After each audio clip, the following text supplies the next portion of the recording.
2023 has been an incredible year for video games, and undoubtedly one of the best of all time. Every month has something amazing to offer, and every type of gamer had something that would suit their individualized interests. Horror fans got the Resident Evil 4 remake and its DLC, in addition to the Dead Space remake. RPG fans got fantastic titles such as Baldur's Gate 3, which many consider to be an all-time great, and Sea of Stars, a Super Nintendo-style RPG set in the world of The Messenger.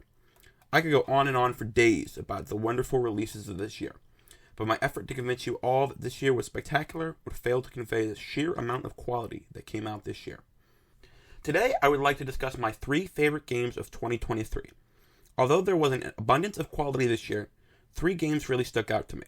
Of course, I haven't been able to play many of the year's most popular releases, but that won't stop me from talking about my favorites. Before I dive into my favorites, I'd like to mention a few games that I think I would enjoy if and when I got around to playing them. Honorable mention number 1 is Bomb Rush Cyberfunk. For those unaware, Bomb Rush Cyberfunk is a spiritual successor to the Jet Set radio games that were published by Sega in the early 2000s. Like its predecessors, Bomb Rush Cyberfunk is a game about skating around, spraying graffiti, and competing with rival gangs to conquer turf. The fun of this type of game comes from the pure joy that skating in video games entails. Rollerblading around just feels so good to control. Not only does Bomb Rush Cyberfunk look like a joy to play, it is composed by the original composer of Jet Set Radio and Twitter shitposter Hideki Naganuma. His funky fresh beats are some of the coolest and raddest tracks in any game I've ever played. The music fits so well with the overall vibe of the game, which makes it a really solid package all around. Although I did play Sea of Stars for a bit, I did not get to dive into it nearly as deep as I really want to do, due to other games coming out around the same time that took priority for me. I love JRPGs, especially Super Nintendo inspired ones that eliminate the clunk and outdated game design many Super Nintendo RPGs have.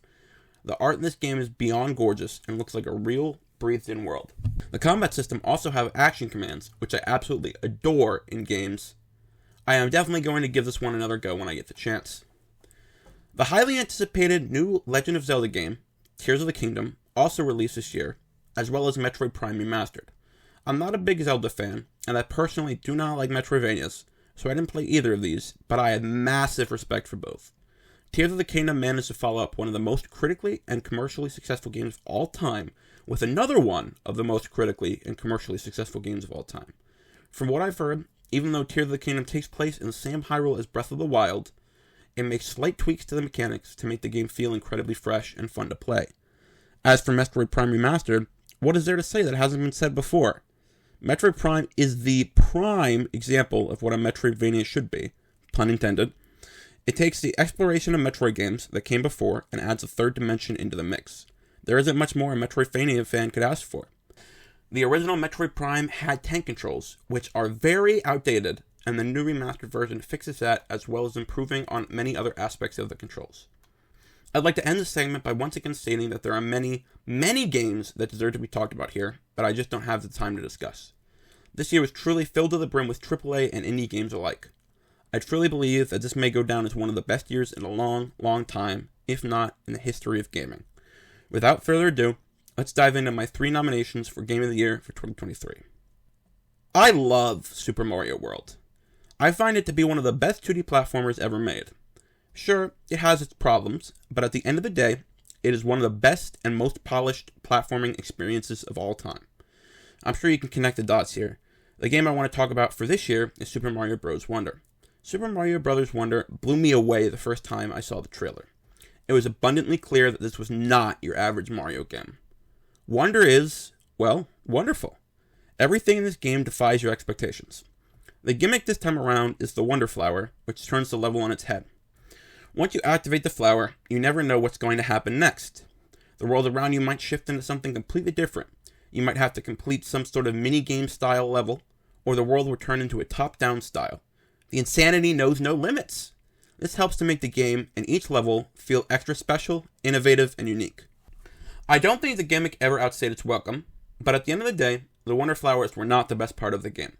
The level design is immaculate on its own. Every level feels like a good length, especially when you're trying to grab all the collectibles.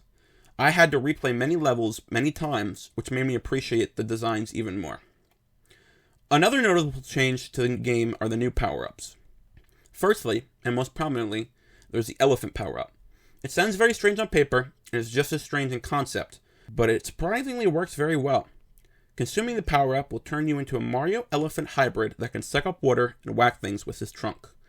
Honestly, it's pretty cool, and even though it feels and looks super strange. The drill power-up makes its 2D debut in this game, and it works fine. You can drill into the roof or the ground and dodge enemies, or pop up from underneath to kill them. I'd save the most special new power-up for last, however. The Bubble Flower is one of the coolest and most broken power-ups ever featured in a Mario game. Like the Fire Flower, you shoot projectiles that kill enemies, but the bubbles can also be used as makeshift platformers to jump on. Speedrunners and Kaizo players have already demonstrated the insane potential that this power-up has, and it just blows my mind away with the sheer number of cool things you can do with it. The game itself is just a fun time. Is it better than Mario World? Probably not, even though it puts up a good fight. The game is a bit short, but if you love 2D platformers as much as I do, then you will surely enjoy this game. Mario Wonder isn't the only fantastic platformer to come out this year. The one I'm talking about is based off of... Wait, a Game Boy Advance game? I'm of course talking about Pizza Tower.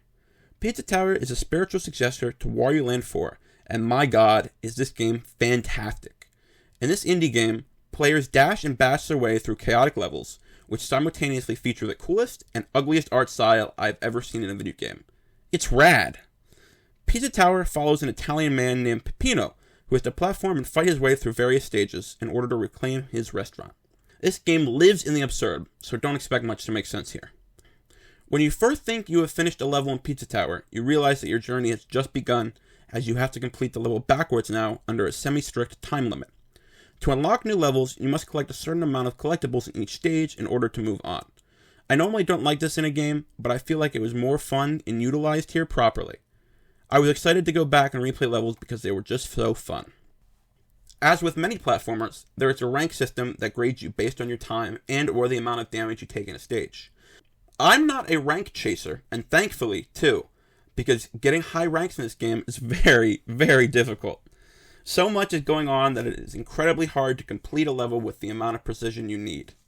Since you need to go fast, this makes it even harder, as timing key jumps and other movement options are very important in getting these high ranks. One aspect I really enjoyed in this game were the boss fights. They reminded me a lot of Cuphead in a way, as they are fast-paced and chaotic. Precision is the key in these fights, and you simply cannot afford to take much damage. Each hit you take drops you a rank below, which will bother some, but will motivate others. As strange and absurd as the premise is, this game is a blast. It is incredibly tense, action-packed, insanely fast-paced, and all-around awesome. As much as I enjoyed Mario Wonder, I think this is the better game. It somehow feels fresher and more exciting than Wonder, which is disappointing in a way considering that the whole premise of Wonder is to be absurd as possible. Nonetheless, I enjoyed both games a ton, and I think they are definitely both worth giving a shot. The last game I want to talk about today is the one I have not even finished yet. Baldur's Gate 3 is so long, yet so immensely satisfying, and all around one of the most amazing and eye-opening games I have ever played. There truly is nothing quite like it in the modern age. Baldur's Gate 3 is a CRPG, which basically means its systems are designed more off of Dungeons & Dragons than something like a JRPG, whose systems are more reminiscent of anime fantasy. I don't quite know where to begin with this game, just because it is so massive in scope that it's hard to really simplify for the purposes of explanation. In Baldur's Gate 3, you are on a quest to save the world, and you have to save yourself from a parasitic infection as well. You meet characters along the way who join your party and help to fulfill your quests. This all sounds pretty standard for an RPG, but trust me, it is so much more than it seems on the surface. The main draw to the game is the freedom. Every puzzle and tribulation in your way can be solved in a multitude of ways, all of which are equally valid and allowed. Can't find the key to open that door? Slash it down with an axe. Don't want to negotiate the terms of an agreement? Kill all the opposition, loot their dead bodies, and be on your way. It is actually incredible how many different ways you can approach any given situation. The writing and voice acting in this game are also top-notch. Every character, from NPCs to party members, are expertly written and have so many different dialogue options and scenarios that it's actually wild to comprehend. I don't think the overarching story is fantastic, but I do feel that with how great the characterization is, that it gets a pass. I'm quite fond of the combat system as well. I typically don't like tactical game combat because it overwhelms me and because the battles are so long. Baldur's Gate 3 still suffers from this, but it addresses the problems. As for the complexity, there is a lot of options for attacks and magic. 100 people could sit down and play the same encounter with the same characters at the same levels and with the same stats, and still they would all approach it in a unique way. The great thing about this system is that you don't have to engage with the complexities of it. It doesn't force long tutorials on you about how each aspect of combat works. You just have to figure it out all for yourself. Whenever you are comfortable and ready to learn more, you can do it.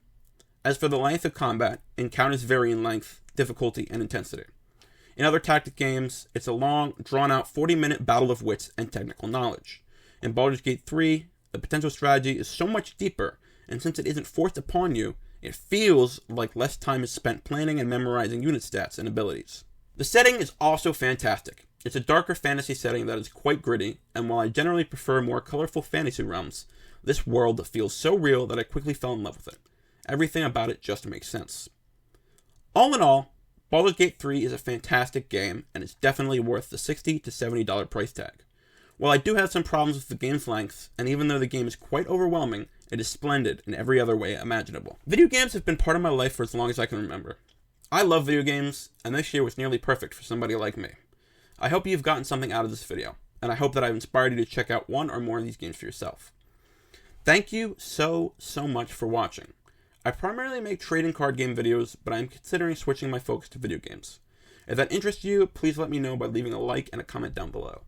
I would also love to know what you think deserves to be mentioned in this video. Until next time, see you later.